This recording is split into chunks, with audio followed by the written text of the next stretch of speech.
English language में words की classification को पार्ट्स ऑफ स्पीच कहते हैं और इंग्लिश में 9 पार्ट्स ऑफ स्पीच हैं।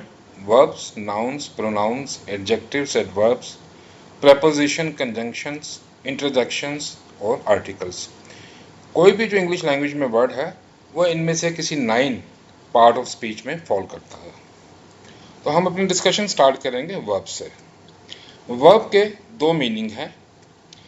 एक तो verb serve as a link between the subject and its condition. Subject किस कंडीशन में है और सब्जेक्ट इसके दरमियान एक लिंक को वो शो करते हैं। और दूसरा वर्ब बताता है कि what the subject does, subject क्या कर रहा है। पहली जो एग्जांपल है हमारी कि verbs as a link between subject and its condition, वो आप दे सकते हैं। He is a lawyer, she is in the aircraft, you are good for nothing, we were happy. तो इसमें इज, आर और वर वर्ब्स हैं क्योंकि ये सब्जेक्ट और उसकी कंडीशन को आपस में लिंक कर रहे हैं। जैसे she is in the aircraft, तो शी सब्जेक्ट है, उसकी कंडीशन ये है कि she is in the aircraft, तो उनके दरमियान इज़ जो है वो वर्ब उनको लिंक कर रहा है। दूसरा जो वर्ब के मैनी है जिससे आप ज़्यादा फेमिलियर हैं वो है कि वो सब्जेक्ट्स के एक्शन को एक्सप्रेस करते हैं। एग्जाम्पल जैसे court dismissed her appeal, prices went up 25%, only eligible candidates will be called for an interview. तो इसमें डिसमिस्ड, वेंट अप और कॉल्ड वर्ब है। यहाँ एक इंपॉर्टेंट चीज़ आप नोट करें कि a verb itself is never a thing or an idea, nor can it modify or limit another word। तो वर्ड ना तो कोई थिंग है या आइडिया है क्योंकि ये नाउन का एट्रीब्यूट है, और दूसरा वर्ब किसी भी चीज़ को, किसी भी वर्ड को किसी दूसरे वर्ड को मॉडिफाई या लिमिट नहीं कर सकता। मॉडिफिकेशन या लिमिट करना ये एडजेक्टिव या एडवर्ब का फंक्शन है। यही वजह है कि verb can never occupy A substantive position in a sentence. किसी भी सेंटेंस में जो मेजर पोजीशन होती है, सब्सटेंटिव पोजीशन होती है, जो कि आमतौर पर नाउन की होती है, वो वर्ब कभी ऑक्यूपाई नहीं कर सकता।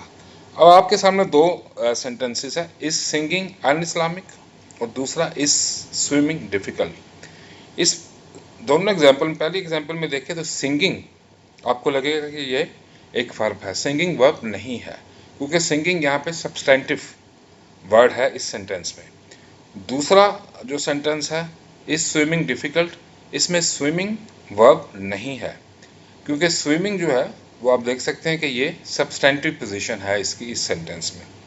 तो दोनों सेंटेंसेस में इज जो है वो वर्ब है। A verb agrees in number with its subject. तो वर्ब की एग्रीमेंट जो होता है वो अपने सब्जेक्ट के साथ होता है। सिंगुलर सब्जेक्ट हो तो वर्ब की और तरह की फॉर्म होती है और प्लूरल हो तो उसकी और कुछ चेंज आ जाती है। फॉर एग्जांपल हम ये कहेंगे कि पीपल गो, पीपल प्लूरल है लेकिन सिंगुलर अरशद गोस। इसी तरह इंग्लिश लैंग्वेज में रूल है कि आई के साथ, फर्स्ट पर्सन के साथ गो इस्तेमाल करते हैं, एस या ई से इस्तेमाल नहीं होता। We go, they go, you go, she goes, he goes. तो ये एग्जाम्पल भी आपने जहन में रखनी है। अब एक इम्पॉर्टेंट चीज़ है tenses. Tense of a word is the time it express. हर जो आपको सेंटेंस बोलते हैं तो उसका कोई ना कोई एक टाइम रेफरेंस होता है, फ्रेम ऑफ रेफरेंस में उसका कोई टाइम होता है। जैसा कि हमें मालूम है there are 3 times, past, present and future. तो देयर आर 12 टेंसेस। तो हर जो टाइम है उसके 4 टेंसेस होते हैं। हम पहले आपको बताएंगे कि प्रेजेंट टेंसेस के 4 फॉर्म्स क्या हैं। नंबर 1 जो फॉर्म है वो है प्रेजेंट या प्रेजेंट सिंपल भी कहते हैं, उसको खाली प्रेजेंट भी कह सकते हैं। इसकी 2 तरह से ये इस्तेमाल होता है। पहला तो वो है कोई एक्शन जो अभी अभी आपने किया है, जस्ट हुआ है। जैसे she writes a letter. She writes a letter का मतलब होता है उसने अभी एक लेटर जो है वो लिखा है। दूसरा इसका प्रेजेंट इस सेंस में भी इस्तेमाल होता है to show a habit or constant relationship. जो हैबिट है ये कांस्टेंट रिलेशनशिप है, जैसे the earth revolves around the sun, तो ये प्रेजेंट फॉर्म में आ गया सिंपल। या ऑनेस्ट मैन सेल्डम सक्सीड, तो ये भी हमने एक कांस्टेंट रिलेशनशिप बता दी कि जो ऑनेस्ट आदमी होगा उसके लिए सक्सीड होना बहुत मुश्किल है, कभी कभार ही शायद ही वो सक्सीड होता हो। प्रेजेंट की दूसरी फॉर्म को कहते हैं प्रेजेंट प्रोग्रेसिव। ये ऑन गोइंग एक्शन को बता रही कि एक्शन जो इस वक्त हो रहा है, जब आप रिपोर्ट कर रहे हैं तो वो एक्शन हो रहा है। She is writing a letter, का मतलब ये है कि जब आप ये एक्शन रिपोर्ट कर रहे हैं तो she is in the process of writing a letter, उसने अभी फिनिश नहीं किया बल्कि वो लिखने के प्रोसेस में है। थर्ड जो है उसको कहते हैं प्रेजेंट परफेक्ट। इसमें आप एक पास्ट एक्शन को देखते हैं जो कि हो चुका होगा लेकिन प्रेजेंट पर्सपेक्टिव से। मतलब अगर आप पास्ट के बारे में कुछ बता रहे हैं तो आप कहेंगे she has written a letter, क्योंकि उसने एक लेटर लिखा है, ठीक है। मतलब है प्रेजेंट में आप बात कर रहे हैं लेकिन एक्शन जो है वो पास्ट में हुआ है। और फोर्थ जो फॉर्म है उसको कहते हैं present perfect progressive. Past action continued into the present, एक एक्शन है जो पास्ट में भी हुआ है और अभी भी वो हो रहा है, स्टॉप नहीं हुआ, कंटिन्यू हो रहा है। जैसे she has been writing letter since last evening, तो लास्ट इवनिंग से लेके अब तक वो राइटिंग लेटर लिख रही है। नंबर 2 पास्ट टेंसेस के भी अब फॉर फॉर्म देख लेते हैं। इसकी पहली है सिंपल पास्ट है, इसमें वो एक्शन है कि जो कंप्लीट हो चुका हुआ है। She wrote a letter last evening, she wrote a letter yesterday, she wrote a letter a year before. Number 2 है पास्ट प्रोग्रेसिव, इसमें भी आप कोई ऑन गोइंग एक्शन बताते हैं लेकिन प्रीवियस टाइम में, प्रेजेंट टाइम में नहीं, प्रीवियस टाइम में। मसलन आप ये कहेंगे कि when I saw her she was writing a letter, अब आप पास्ट में बता रहे हैं कि जब मैंने पास्ट में उसको देखा उस वक्त she was writing a letter. Third है past perfect, action completed before another past time, action complete हो गया लेकिन एक पास्ट टाइम में। She had written the letter before she left the job, तो अपनी जॉब छोड़ने से पहले उसने लेटर लिख लिया था, तो इसको हम ये कहेंगे पास्ट परफेक्ट। और फोर्थ है past perfect progressive, on going action completed before another past time, तो ये एक्शन भी है, ये भी ऑन गोइंग एक्शन है लेकिन ये पास्ट में है। तो she had been writing to him for several month, तो जब हम पास्ट में किसके बारे में बताएंगे कि वो, तो हम ये कहेंगे she had been writing to him for several months. Third है फ्यूचर टेंसेस, इसके भी 4 फॉर्म देख लें।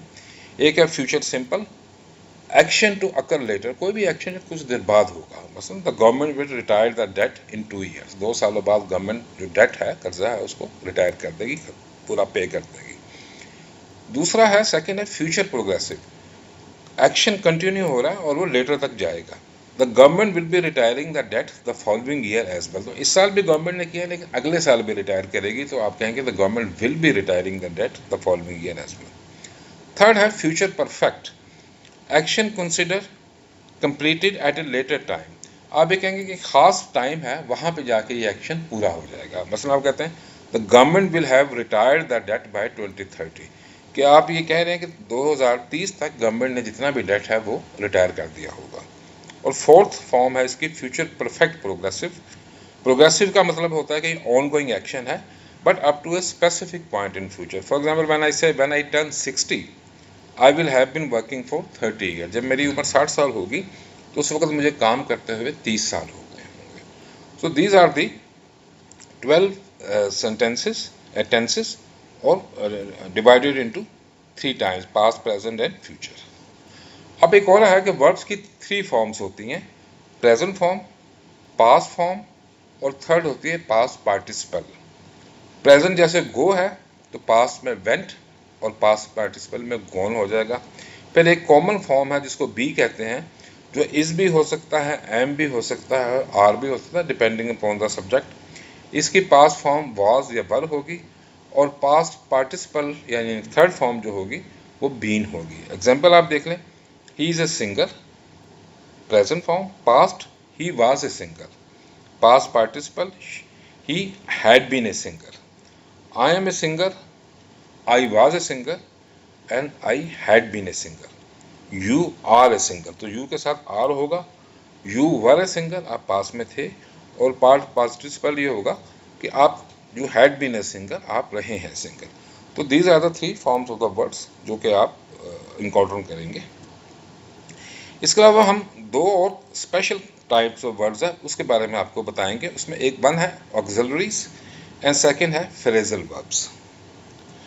ऑक्सिलरी का मतलब ये होता है कि the words which combine with और हेल्प अदर वर्ब फॉर्म्स, जो दूसरी वर्ब के साथ मिलते हैं उनके साथ कंबाइन करते हैं और उनको हेल्प या असिस्ट करते हैं उनके मीनिंग को एक्सप्लेन करने में या एलाबरेट करने में। So they produce changes in emphasis, obligation और डिग्री ऑफ लाइकलीहुड। इसकी एग्जाम्पल आपको बताएंगे, बस can, could, may, might, must, should, would, ought, do, does, dare. So these are all auxiliary verbs. ये दूसरे वर्ब्स को साथ मिलके उसके मीनिंग को ज़्यादा एलाबरेट करते हैं। एग्जाम्पल आप देख, ही कुड वर्क हार्डर, तो could work harder, he should work harder, उसको काम ज़्यादा करना चाहिए, हार्डर करना। ही मस्ट वर्क हार्डर का मतलब होगा कि उसको लाजमी ज़्यादा मेहनत करनी चाहिए। और यहाँ पे एक रूल आप देख लें कि a verb immediately following an auxiliary takes the first और प्रेजेंट फॉर्म लैकिंग टू। तो ऑक्सिलरी के बाद जो फौरी बाद जो वर्ड आएगा तो वो फर्स्ट फॉर्म लेगा हमेशा, और टू का जो वर्ड है वो उसमें साथ नहीं आएगा। जैसे must work, not must worked, should work, तो शुड वर्क हमेशा फर्स्ट फॉर्म। कुड वर्क, तो कुड, शुड, मस्ट के बाद हमेशा first form of the word होगी क्योंकि ये इमीडिएटली उसको फॉलो कर रहा है। इसी तरह you might leave, you might leave का मतलब है कि I am not giving you full permission but if you want to go you can go. You may leave, I am giving you the permission to leave, I mean I have no reservation, मैं आपको इजाज़त दे रहा हूँ बगैर किसी reservation के आप चले जाए। यू मस्ट लीव का मतलब होता है कि I am ordering you to leave, even if you don't want to leave you must leave. तो उसमें भी वही रूल है कि आप देख सकते हैं कि मस्ट, मे और माइट के बाद जो फर्स्ट फॉर्म जो वर्ड की फॉर्म वर्ड यूज़ हुआ है उसकी फर्स्ट फॉर्म यूज़ हुई है। लीव लेफ्ट नहीं होगा, माइट के बाद भी आप लीव यूज़ करेंगे, लेफ्ट यूज़ नहीं करेंगे। और इसकी थर्ड एग्जांपल जो है वो आप ये देख सकते हैं, I do know how to climb up the mountain. अब ये सेंटेंस ऐसे भी हो सकता था कि I know how to climb up the mountain, लेकिन जब आप डू का वर्ड यूज़ करते हैं तो आप एम्फेसिस दे रहे हैं कि किसी ने आपसे पूछा है कि can you climb up the mountain, तो आप ये कहें yes I do know how to climb up the mountain. इसी तरह ही है तो does, he does have the stamina to win the race. तो उसके स्टेमिना के बारे में डाउट आ रहे हैं कि क्या उसके पास स्टेमिना है कि वो रेस को जीत जाए, तो वो जवाब में आ रहा है he does have the stamina, आप एम्फेसाइज कर रहे हैं। He dare shout at me, तो आप बड़ा सरप्राइज हो रहे हैं कि उसको कैसे हिम्मत हुई कि उसने मेरे ऊपर शाउट किया। तो यहाँ पे भी आप देखें कि वही रूल है कि डू के बाद फर्स्ट फॉर्म आती है, डज के बाद फर्स्ट फॉर्म आ रही है हैव की, और डेयर के बाद फर्स्ट फॉर्म आ रही है शाउट की। तो जब भी आप ऑक्सिलरी वर्ब लेंगे तो उसके इमीडिएटली बाद में जो वर्ब आएगा वो हमेशा फर्स्ट फॉर्म में होगा और बीच में कोई प्रपोजिशन या टू जो है वो इस्तेमाल नहीं होगा। दूसरा जो स्पेशल वर्ब है उसको कहते हैं फ्रेजल वर्ब। फ्रेजल वर्ब में होता है कि वर्ब के बाद या तो कोई प्रपोजिशन आती है या एडवर्ब आता है और वो जो मीनिंग कन्वे करता है ये दोनों वर्ड्स मिलके which is different from the meaning of each of the component words. तो कंपोनेंट वर्ड्स के मीनिंग से डिफरेंट है फ्रेजल वर्ड का मीनिंग, और फ्रेजल वर्ड्स को आमतौर पे हम ईडियम्स भी कहते हैं। For example the bomb went of, meaning the bomb exploded. तो अगर आप ये वेंट ऑफ इस्तेमाल करेंगे तो ये आपको ज़्यादा लगेगा, खूबसूरत वर्ड लगेगा। तो वेंट ऑफ मीन्स एक्सप्लोडेड, लेकिन वेंट और ऑफ के अगर आप सेपरेट मीनिंग लें तो एक्सप्लोडेड का वर्ड उससे डिफरेंट है। The party was swept aside in the polls, इसका मतलब ये है कि पार्टी को इलेक्शन में बहुत बुरी तरह शिकस्त हुई। तो स्वेप्ट असाइड, वैसे आप स्वीप और असाइड के मीनिंग देखें तो वो डिफरेंट में होंगे। The summer has set in, meaning summer आ चुकी है, स्टार्ट हो चुकी है। The court shot down the law, shot down the law का मतलब है कि कोर्ट ने लॉ को इनवैलिडेट कर दिया, डिक्लेयर कर दिया कि this is against the constitution और बेसिक लॉ। तो आप ये भी कह सकते हैं the court shot down the law. Again shot down का मतलब यहाँ पे होगा टू डिक्लेयर इनवैलिड और इनवैलिडेट। लेकिन वैसे अगर आप शॉट और डाउन के मीनिंग देखें तो शॉट डाउन से डिफरेंट होंगे। नेक्स्ट वीडियो में हम अपनी डिस्कशन पार्ट्स ऑफ स्पीच पे जारी रखेंगे और आपको कुछ दूसरे पार्ट्स ऑफ स्पीच के बारे में बताएंगे। उम्मीद है आपको ये वीडियो पसंद आई होगी। आपसे रिक्वेस्ट है कि काइंडली मेरे चैनल CSS प्रिपरेशंस को सब्सक्राइब कर लें एंड डू योर कमेंट्स और questions share with me in the comment section. Thank you for watching.